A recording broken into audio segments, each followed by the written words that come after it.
And we did briefly talk about this when it was at the London Sundance, which is a showcase for highlights from the Sundance Film Festival. And you spoke to Holliday Grainger and Elia Shawkat. And I remember that I really liked it the first time, but I think getting to revisit it really made me appreciate how nuanced the writing is in this. And so this is the second feature by Sophie Hyde, and it was written by Emma Jane Unsworth and adapted from her own novel from 2014.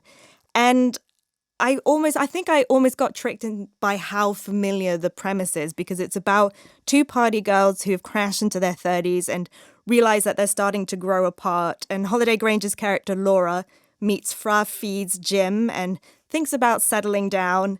And then Elia Shawkat's Tyler doesn't want to change. She is committed to, and I love this quote, the rejection of the nuclear family in favor of an enlightened life. And there's a little bit more of her philosophy in this clip.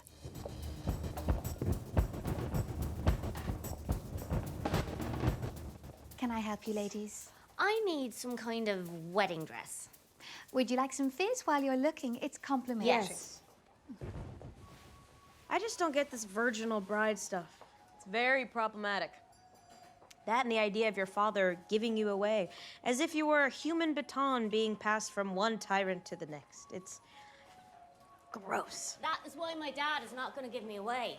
It's going to be a very modern wedding. Ha! The state of me.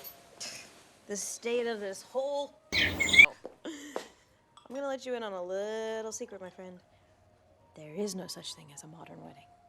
And so Laura has spent 10 years writing a book that she has only written 10 pages of. So she's actually more of a tinkerer than a writer, as she says.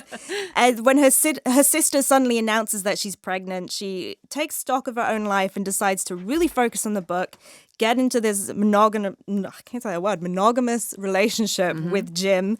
And I think she's partially attracted to him because he is a successful and talented pianist, but he says the only reason he got there is because he worked hard and practiced every day, and I think she finds that quite motivating.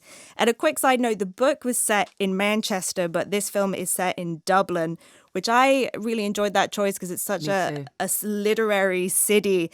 And I liked the irony of Laura bumbling through this city at a loss with no inspiration, and she's in the exact same place that, you know, James Joyce and W.E. Yeats and Oscar Wilde sort of got their inspiration. And it's a really nicely shot film. It's edited and cinematographized, that's not a word, by Brian Mason. And he really focuses on the yellowy incandescence of the street lights and the feeling of desolation that you get from walking in a city very, very late at night. It really feels empty in this film.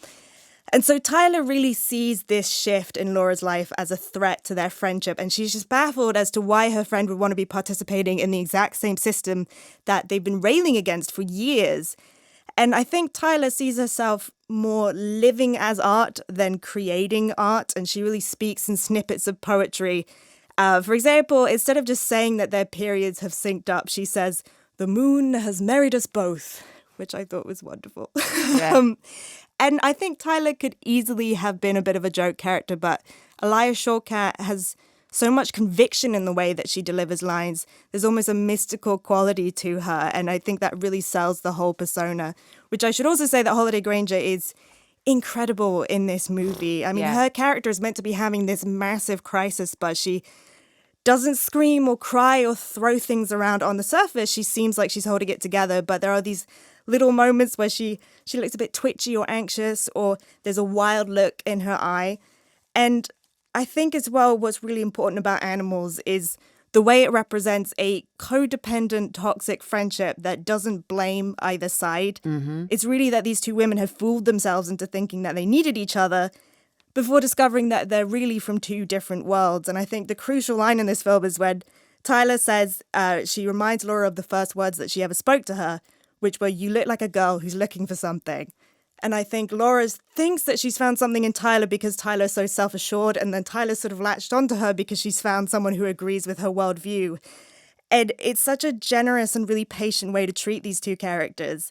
My only frustration is that there's quite a lot of repeating shots of foxes and wild animals, you know, to underline this metaphor of animal nature, which I think was really unnecessary because the script is so nuanced and there's so many layers to it that I just didn't think that you needed that.